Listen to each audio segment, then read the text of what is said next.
नमस्कार, मी वैशालीज रेसिपीमध्ये आपल्या सर्वांचंच नेहमीप्रमाणेच पुन्हा एकदा स्वागत आहे। आपली आजची रेसिपी आहे गरम मसाला म्हणजेच गरम मसाला पावडर। आपण पाहणार आहोत गरम मसाल्यासाठी लागणारं सर्व साहित्य। धणे आपण सर्वात जास्त घेतलेले आहेत म्हणजे 100 ग्रॅम आणि धणेच्या अर्ध्या प्रमाणात आपण जिरं घेतलेले आहे म्हणजेच 50 ग्रॅम। 15 ग्रॅम लवंग, शहाजिरं आणि काळी मिरी घेतलेली आहे।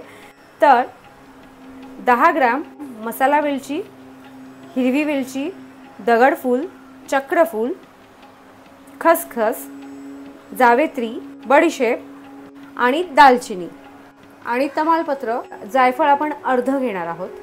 सर्व साहित्य जर तुम्हाला वजनी प्रमाण नाही कळलं तर काय करायचं, वाटीभर धणे घ्यायचे, अर्धी वाटी जिरं घ्यायचं, त्याचप्रमाणे 3 मोठे चमचे लवंग, शहाजिरं आणि काळी मिरी घ्यायची आणि 2 मोठे चमचे मसाला वेलची, हिरवी वेलची, दगडफूल, चक्रफूल, खसखस, जावेत्री, बडीशेप आणि दालचिनी, 8 ते 9 तेजपत्ताची पानं आणि अर्ध जायफळ।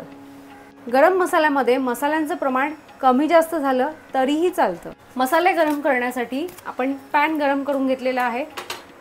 सर्वात आधी आपण यावर तेजपत्ते गरम करून घेणार आहोत। गरम मसाला करण्यासाठी मसाले गरम करायचे, भाजायचे नाहीत। पानं मोठी असतील तर अशी अर्धी अर्धी करून ठेवायची।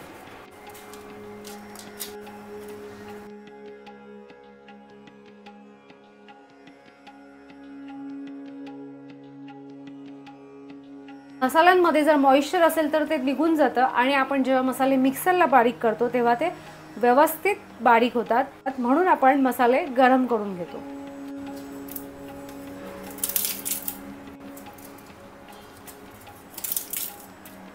आता आपण तमालपत्र काढून घेणार आहोत। लवंग, काळी मिरी हे दोन्ही एकत्र गरम करून घेणार आहोत।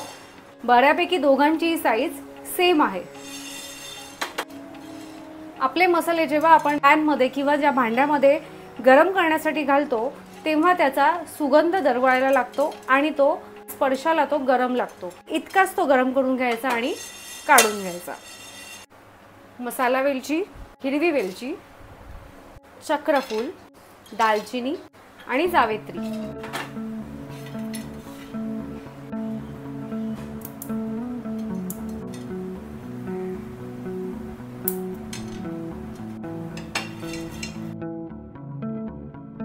आता बडीशेप आणि त्याचबरोबर जिरं।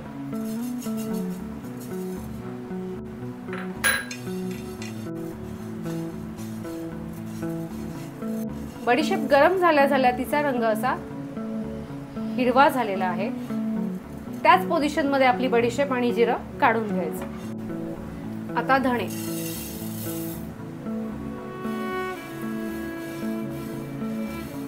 सर्व मसाल्यांप्रमाणेच आपले धणे देखील गरम करून झालेले आहेत। आता दगडफूल भाजायला फारसा वेळ लागत नाही। आपला दगडफूल देखील भाजून झालेला आहे। आता यामध्ये आपण शहाजिरं घालून घेणार आहोत। हे बारीक असल्यामुळे ते लवकर गरम होतं, त्यामुळे त्याला एकट्यालाच घालायचं। जिरं देखील गरम करून झालेलं आहे। अर्ध्या जायफळचे असे तुकडे करून ते देखील गरम करून घ्यायचं। आपलं जायफळ देखील गरम करून झालेलं आहे। सर्वात शेवटी गॅसची फ्लेम बंद करून यामध्ये खसखस घालून घ्यायची, कारण खसखस गरम करण्यासाठी आपल्या गरम पॅनची हीटही पुरेशी असते। खसखस गरम झाल्यावर ती देखील काढून घ्यायची।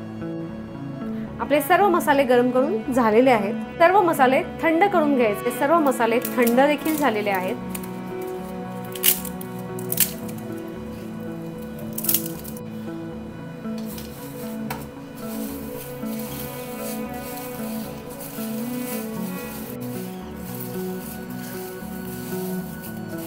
सर्व मसाले असे एकत्र करून घ्यायचे आणि मिक्सरच्या लहान भांड्यामध्ये घेऊन ते बारीक करून घ्यायचे।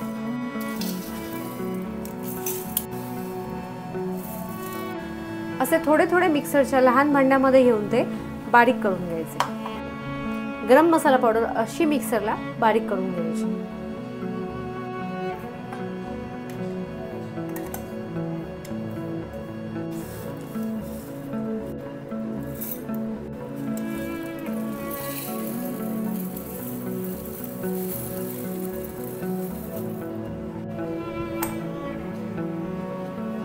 आपण गरम केलेले सर्व गरम मसाले मिक्सरला बारीक करून झालेले आहेत।